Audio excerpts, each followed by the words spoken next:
Hello, welcome back to Be Wise, a podcast that is here to help you become better versions of yourself through personal growth and, of course, transforming yourselves. I'm your host, Belize, and I'm so excited to be here.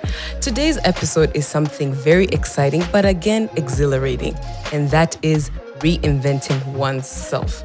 It's coming to the end of the year. We're transitioning from this year to a new one. So why not reflect and find ways to become better versions of ourselves? Whether you're in your 20s or 30s, this episode is for you. So let's get into it. Let's understand exactly what reinventing ourselves means. It doesn't mean completely becoming a different person. It's about looking at those things that don't align with you, those things that are stopping you from becoming a good person or becoming a better version of yourself, and working on them and deciding that you want to evolve and become a more authentic version of yourself. It does take work, it does take intentionality, but it works and it helps you get to your goals in a better way. So you might wonder why? Why reinvent ourselves, especially when the year is coming to an end? You see, when we're in our 20s and 30s, life becomes a bit challenging sometimes. There's a lot of change going on. Sometimes you meet people who are not fulfilled in their careers and they want to change. You're ending some relationships. You want to have a deeper meaning of life where you feel more excited, where you feel more compassionate with what you're doing. So it's always good to take some time and reflect and see what you need to work on. So reinventing yourself allows you to take control of your life, to be honest. It allows you to see those things that are stopping you from moving ahead and working on them so that you become a better and a stronger version of yourself. So now you ask yourself, how do I embark this journey of reinventing myself? Where do I start from? Is it necessary? Of course, the first step is self-reflection. Look at those things that are hindering you, analyze your strengths, analyze your weaknesses, analyze where you want to go, and then you can know when to start. The best way to do this, to be honest, is journaling. Grab a piece of paper or a book, sit down and let your thoughts just free write and just put all of that on a paper. Ask yourself, what am I not doing? What is making me unhappy? Am I doing what's best? Am I maximizing all the potential that I have within? Once you have set those analysis of yourself, then have certain goals, of course. Look at what you want to achieve in the long term and in the short term. Then you can break them down and start working on them. Gradually, you find yourself having a direction and it gives you motivation to keep moving forward. So, of course, setting those goals and writing them down and having a direction, it gives you confidence actually. You feel like you have a sense of purpose because you know where you're going and you know what you're trying to achieve. Sometimes people just live in the flow of life. They're like, things will happen when they happen. I'm going to get lucky. But luck doesn't come that way. You have to work towards it, have a vision, have it here, and then it comes to reality after.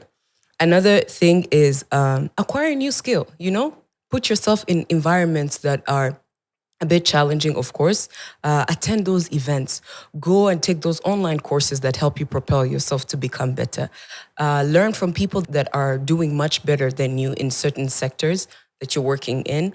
And once you acquire those skills, you become more equipped to be a better version of yourself. Of course, all of this, write it down because a thought out of mind, it's the first step to development, to be honest.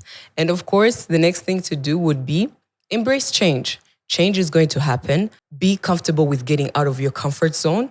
Otherwise, to reinvent yourself requires you to do those things that are out of the ordinary, out of the norms and boxes that you're used to operating in, which is going to be scary, of course. It's going to be challenging. But once you embrace that change, it helps. Next thing that does help, of course, is building relationships. Have those circles of friends, family, people that push you, that support you, that challenge you to even do better, that they keep you accountable. And I like that when you have a support system, you feel free to express your goals with them and they keep you accountable.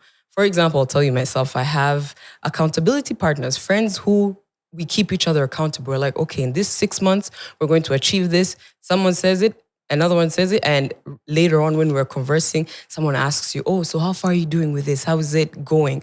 It helps. It's not easy to cultivate those circles, but even family is fine. Even workmates, anybody that is on the same path as you and can keep you accountable, have them. If not, have apps as well that keep you accountable. There is now apps that track your usage of phones. If you're distracted, there's just so many things that you can do that can help you become a better version of yourself. And of course, practice patience with yourself. This is not going to happen overnight. It only happens when you're doing it consistently, repeatedly, and you're going to feel unmotivated sometimes when you're starting new skills and trying to become better version. It's going to be scary to your brain. So you have to be really patient with yourself and learn that some of these things do take time and it might not work out. But what do? You just keep it going. Again, go back to that self reflection, the long term goals, the skills you have learned, the things you're just piling up. It all pays off and it makes sense eventually. And maybe we can dive into some examples of people in my life, people I've seen, friends, family, that have tried to do this self reinvention and it has worked. For example, in career change, there's a friend that I have, she's called Clara. Clara was working in a marketing department and it's because it was the first job she got. To be honest, she was just there for that. But eventually, she found herself feeling more depleted at work. She just was not passionate. And she asked herself, what do I like? And turns out she liked environmental conservation type of field. She went ahead, she quit her job, she went and did a degree in that. And right now she's running a very great nonprofit organization.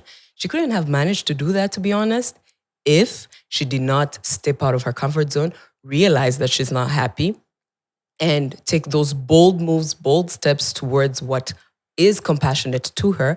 And now she's happy and she's doing much better. Another example can be in personal growth or personal development. I have a friend of mine called Alex. Alex was a very shy, not confident young man. And he realized that that is going to stop him from getting to where he wants to be. What did he do?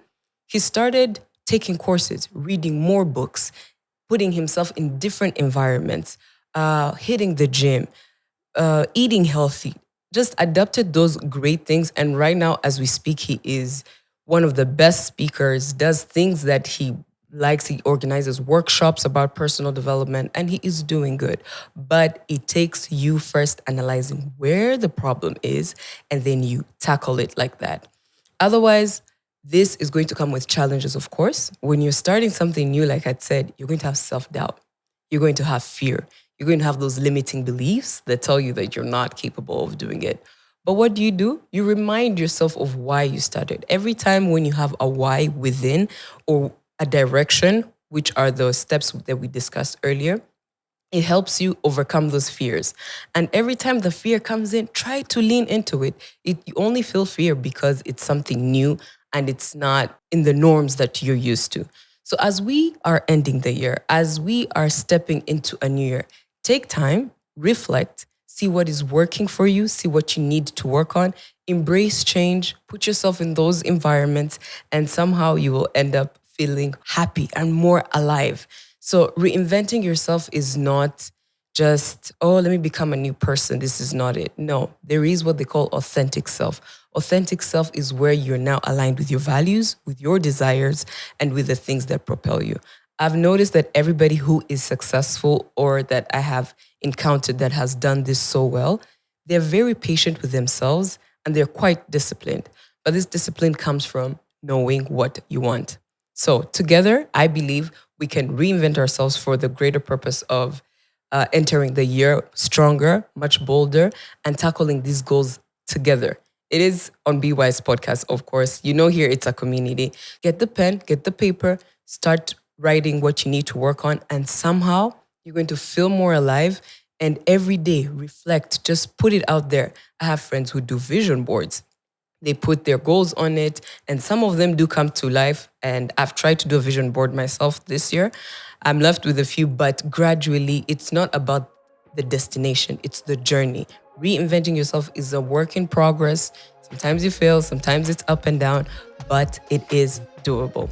That is my challenge for you. Work on it, write it down, and if this episode did hit home, hit that subscribe button and stay tuned because we have amazing new episodes coming only on Be Wise Podcast.